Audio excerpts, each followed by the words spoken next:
Heritage Explains listeners, since the very start of COVID, like most podcasts, we generally have seen a lower number of people listening. And it makes sense because we know a lot of you listen in your cars while you commute to work.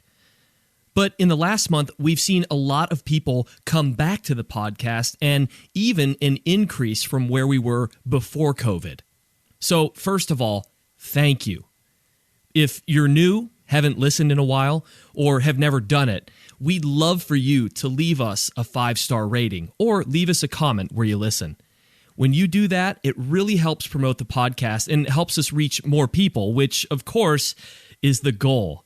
So before we start, go ahead, pause the episode and go do it. Leave us a comment, rate us 5 stars, or just share us with your friends and family. So again, thank you so much for listening, and now on to the episode.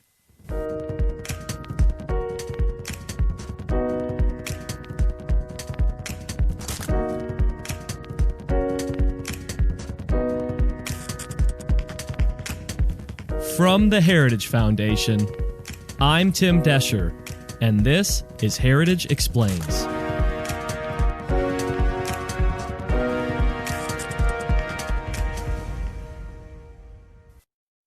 A few months ago, we did an episode responding to the beginning of the left's call to make mail-in voting the standard for voting throughout the entire country. Our guest, Hans von Spakovsky, walked us through why voting by mail is a potential recipe for election disaster.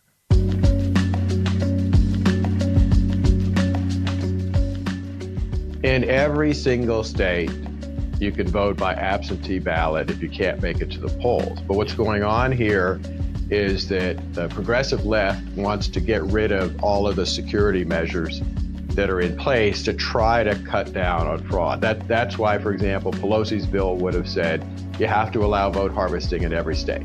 In other words, you have to allow candidates and party organizations to come pick up your ballot, which is a horrible idea.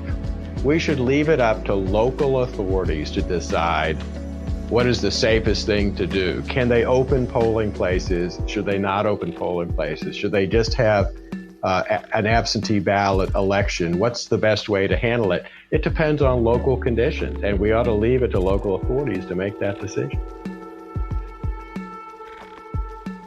Now, that was back in April. And while much of the same coronavirus concerns remain on both the left and the right when it comes to voting, the conversation has morphed and shape-shifted into much more. It's like a snowball rolling downhill and getting larger and larger the longer it goes. The latest is a full-on accusation that President Trump is going to use the post office to deprive people of their right to vote. Man, we thought the pressure was on back in April. Get a load of what's being said right now by members of the left and the liberal media. Here's a portion of a montage put together by our friend Mark Levin on his show, Life, Liberty, and Levin. We're on to everything he's doing. All of this seems perfectly planned to disenfranchise people. That's absolutely what this is. It's incredibly widespread. It's affecting every single region of the country. If he does not win, he's going to say that it was a fraudulent election. It is a massive effort at voter suppression in front of our eyes. And quite frankly, if you keep this slowdown happening, people will die. Talking about mortality because of this postal crisis. He is, in effect, putting his knee on the neck of American democracy. This will be the shame of the Republican Party for generations. This is a crisis. It is terrifying. It's absolutely disgusting. So is all this true?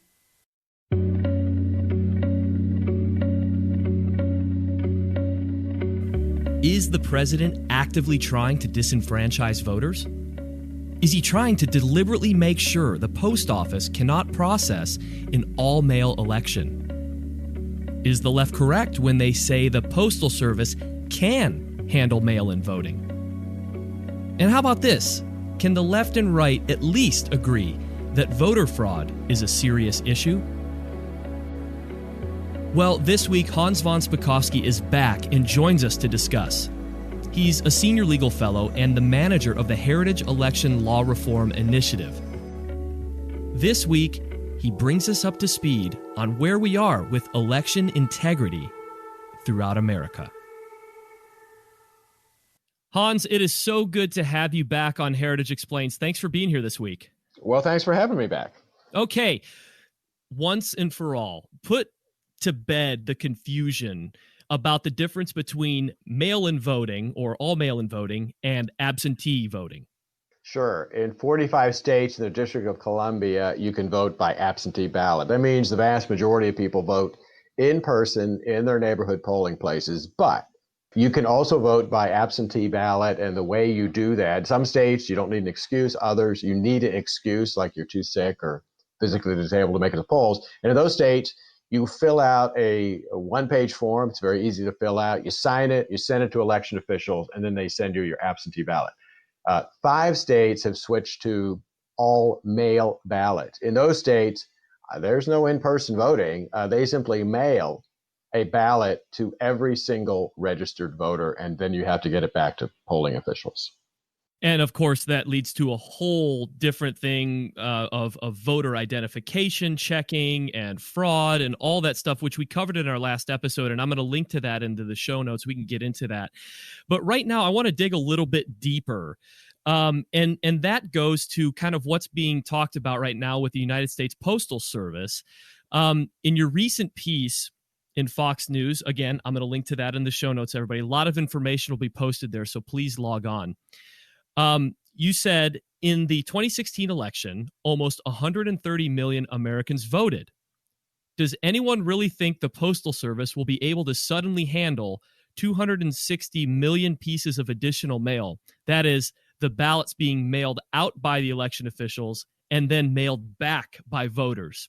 Right. And then I stumbled across a piece in The Atlantic which says, and I'm going to do a direct quote here, Hans, because this is important for you to respond to. It says, from a sheer numbers perspective, none of the experts I spoke with doubted that the Postal Service could handle a vote-by-mail election, even if one of the nation's more than 150 million registered voters stuck their ballot in the mailbox.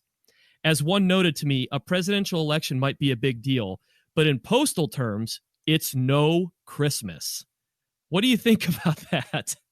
Well, I suggest that those experts and the writer at The Atlantic haven't read, for example, the Inspector General report. This is the Inspector General of Postal Service, who recently released a report on the 2018 election, in which he said that the goal of the Postal Service with regard to absentee ballots, or they call those election mail, their goal was to have a 96 or 97% effective rate. In other words, they would be delivered on time, which, as you know, being delivered on time is very important with mail-in ballots, because if you don't deliver them on time, you're too late.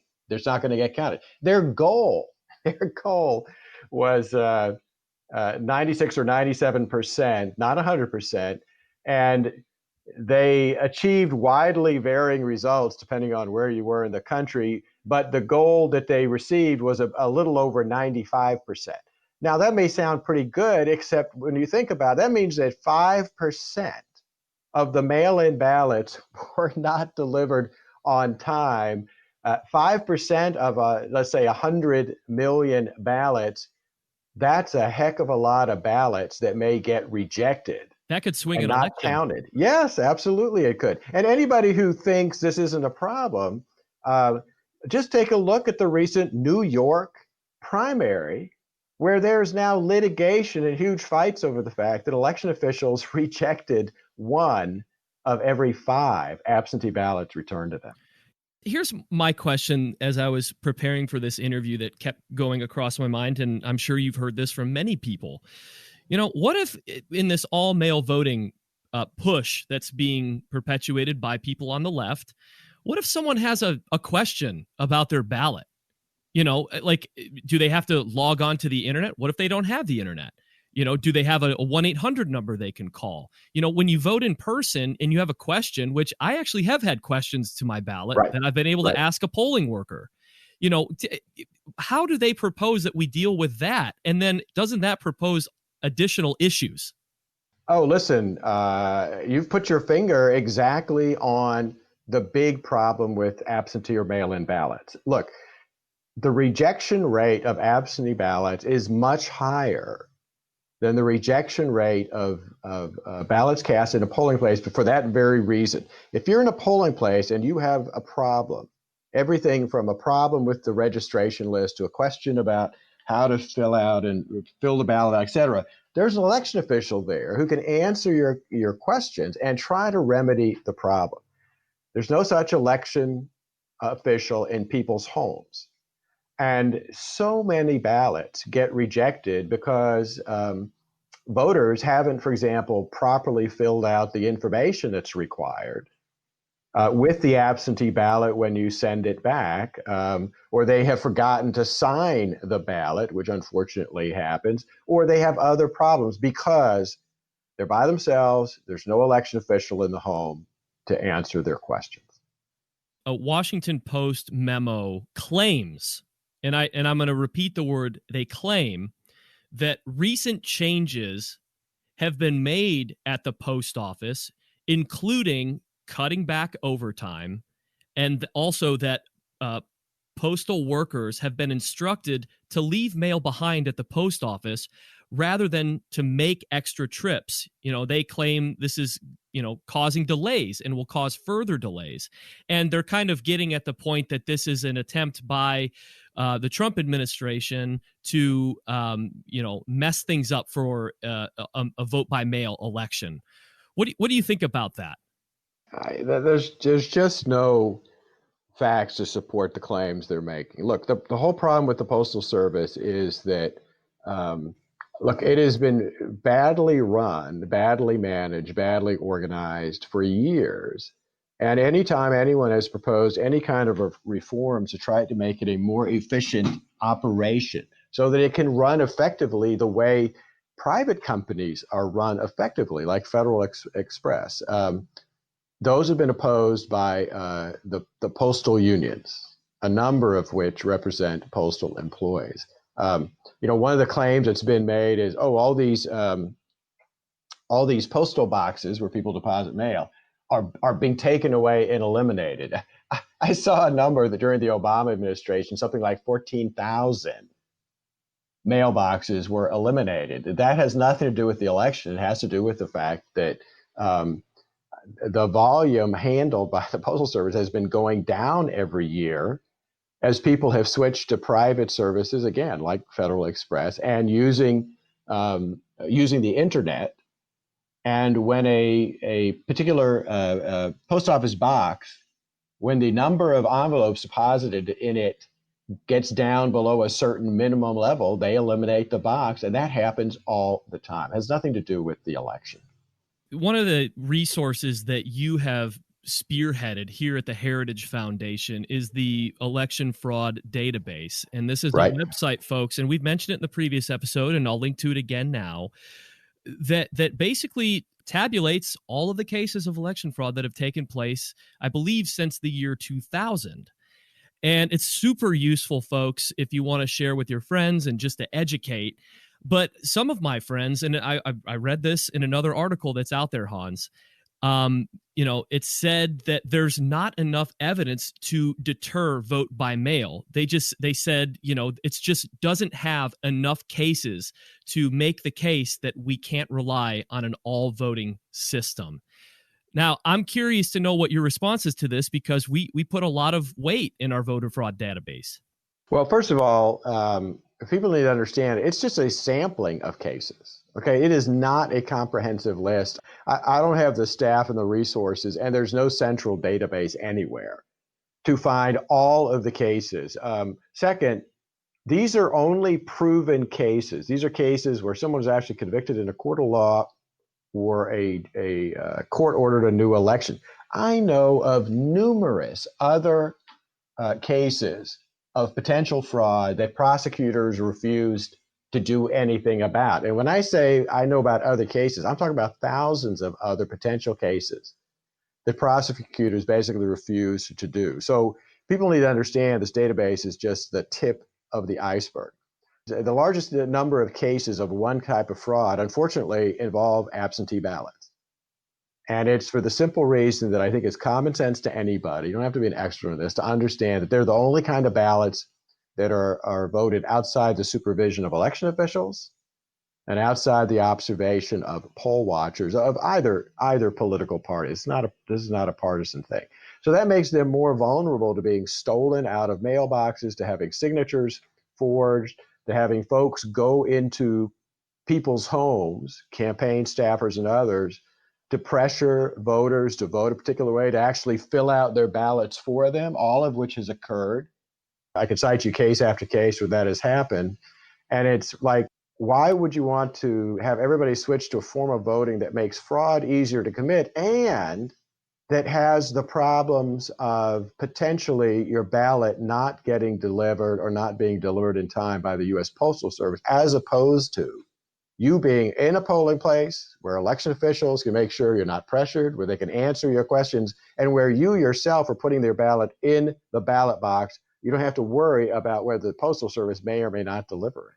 What happens if we don't have election results by the time inauguration comes around? I mean, we know that it was delayed. We know that it was delayed in court back in 2000 in Bush v. Gore. But, now we're at a point where if we're relying on all mail voting, we could potentially see a big delay like we saw, like you mentioned, New York. We see in New Jersey there's problems, yes. So what is the likely outcome of a delayed election result? But that really is the nightmare scenario. I know people talk about 2000, but remember, the delay there was about a month. But look, if New York took 6 weeks to count its primary election results just recently, and remember, the turnout in the primary is much less than the turnout in the general election; it's lower. Think about that 6-week problem all over the country, and think about it taking not 6 weeks, but longer because of the higher turnout and because states are simply not equipped to handle a huge increase in mail-in ballots. Yeah, we could potentially get to Inauguration Day. It's never happened in the history of the U.S. and still not know who has been elected president because the outcome still hasn't been determined. And it could be a relatively small number of states. One, because they haven't finished counting the vote, or two, there's litigation. Right, legal challenges. Legal challenges over the outcomes because of the high number of ballots that have been rejected by election officials for various reasons. There's actually a federal statute that applies to this. If the elections to the U.S. House actually have been done, and they've reelected who their speaker is, which right now is Nancy Pelosi, under that statute, the acting president of the U.S. is the Speaker of the U.S. House, and she remains the acting president until the outcome of the presidential election has been determined. That's so funny. I heard President Trump mention that last Friday in a speech, and he kind of posed it as a question. So that's actually true. It could be Nancy Pelosi as president. Right. Oh, my gosh. And I had folks say to me, but maybe it won't be Nancy Pelosi. Well, excuse me, but look, in her last congressional election, Nancy Pelosi got 86% of the vote. So I don't think it's going to be too tough for them to figure out that she's won her congressional race and her chances of getting reelected are probably almost 100%. So the possibility is there. I hope that doesn't happen. I hope we have a clear-cut election, whoever it is that wins. And there's no doubt about that, and that we don't have endless litigation over it. But unfortunately, that is a possibility. Well, Hans, I'm so appreciative of you giving us your time. You are all over the place right now. And so to have, 15, 20 minutes of it is a big deal. So thank you so much for being on Heritage Explains this week. Well, I appreciate you having me. Thank you so much for listening to Heritage Explains. As we said at the top of the show, we really appreciate you coming back to the podcast, listening, sharing with your friends and family, rating us, leaving us comments, sending us an email at managingeditor@heritage.org. It all matters. It all helps. So thank you so much for that. Don't forget to check out the show notes because Hans has been working overtime on this issue, and I've linked to all of the work that he's done there. So there's a treasure trove of information that you can access by looking at the show notes. We will see you next week, and we can't wait.